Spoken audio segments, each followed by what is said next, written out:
Maligayang pagbabalik mga kasolid. Cuadrolas Gianro Casimiro versus Saul Sanchez. Saul Sanchez surrender. Bakbakan sa pagitan naman itong si Philippus Nitumbo at Yoshinori Oguni.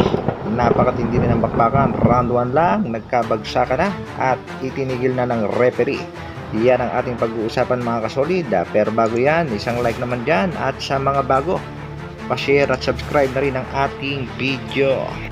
Para sa ating unang balita mga kasolid, Philippus Nitumbo, African boxer. Mapapansin nga natin mga kasolid na sa weigh-in pa lang ay hat na talaga itong si Philippus Nitumbo. At gusto na talaga niyang lapain ang Japanese boxer na si Yoshinori Oguni. At sa kanilang naging laban, 3 beses bumagsak itong si Oguni. Pero matibay din itong Japanese boxer. Hindi na lang talaga kinaya ang malalakas na suntok nitong si Philippus Nitumbo. Panoorin natin ang kanilang fight highlights. Napakaganda ng kanilang naging bakbakan. Unang round pa lang, bakbakan to the max na talaga mga kasolid. Pero pangatlong bagsak nitong si Oguni, itinigil na ng referee ang laban. Panalo nga sa bakbakan ito si Philippus Nitumbo. Isang kudos at congratulations sa African boxer na si Philippus. Samantala, sa laban naman ng ating pambatong si Cuadrolas Gianro Casimiro kontra nga sa Amerika na Mexican boxer na si Saul Sanchez. Marami nga pinagdaanan ang ating pambatong si Angas ng Pinas. At dahil hindi nga nakuha ang tamang timbang, nakapagbigay ng mensahe itong kanyang promoter, "Don't mess with me, I'm really disappointed." Alam naman natin na target talaga nitong promoter na makasya ang bakbakan Casimiro at Inoue. Pero nang hindi na lumampas si Angas ng Pinas sa weight limit na 128 pounds, dito nabuhay ng dugo ang promoter dahil alam niya nga tuloy na tuloy ang bakbakan Casimiro kontra nga dito kay Saul Sanchez.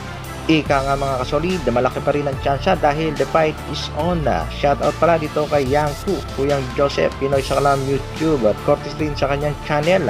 Mapapansin natin dito mga kasolid na napakasaya ng team Casimiro nang makuha na ng ating pambatong si Alas ang timbang na mababa sa 128 pounds.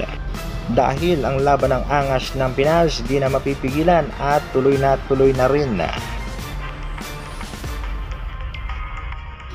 Sa kabilang balita naman mga kasolid, heto na nga mga kasolid ang bakbakang ating hinihintay. Ang bakbakan sa pagitan ni Cuadrolas Gianro Casimiro kontra nga dito kay Saul Sanchez. Pero bago yan, panoorin muna natin ang fight highlights na kung saan ay makikita natin kung gaano rin ka-agresibo itong si Saul Sanchez, na kung saan pinabagsak na nga itong si Frank Gonzalez. Technical knockout niya ang inabot ni Gonzalez sa laban kontra dito kay Saul Sanchez. Pero mapapansin natin dito mga kasolid na tila naubusan ng hangin itong si Gonzalez. Kaya naman panay hawak at panay dikit na lamang dito kay Saul Sanchez. Napansin nga ito ng referee at itinigil na ang bakbakan. Pagdating naman sa fight highlights ng ating pangbatong si Cuadrolas Gianro Casimiro, notable wins nga kontra nga dito kay Solani Tete, ang kampiyon sa bantamweight division na tinanggalan ng ating pangbatong si Alas ng Corona. Diyan nga sa labang yan mga kasolid ay mas lalong nakilala ang Angas ng Pinas na si Gianro Casimiro. Isa pa sa mga notable win ng ating pambatong si Gianro Casimiro ay ang laban sa Agila ng United Kingdom. At dito nga sa bakbakang ito mga kasolid ay pinabagsak niya rin itong si Charlie Edwards.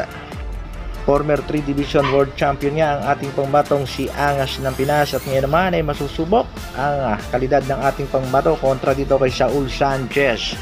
Nangako naman ang ating pangbatong si Alas na patutulugin niya itong si Sanchez. At prediction nga ng nakararaming boxing fans, mananalo ang ating pangbatong si Alas by a second round knockout. Pakinggan natin mga kasolid ang naging remarks nitong si Cuadrolas Gianro Casimiro, 40C, Kuyang Joseph. Dami naman, isabaw natin, patulungin natin si Saul. Hanggang dito na lang muna mga kasolid. Maraming salamat sa patuloy na pagsuporta at panonood. Isang like naman dyan. Suportahan lang natin palagi ang ating mga kababayang Pinoy. Mabuhay! Dr. Alvin Vlogs. Brrrr.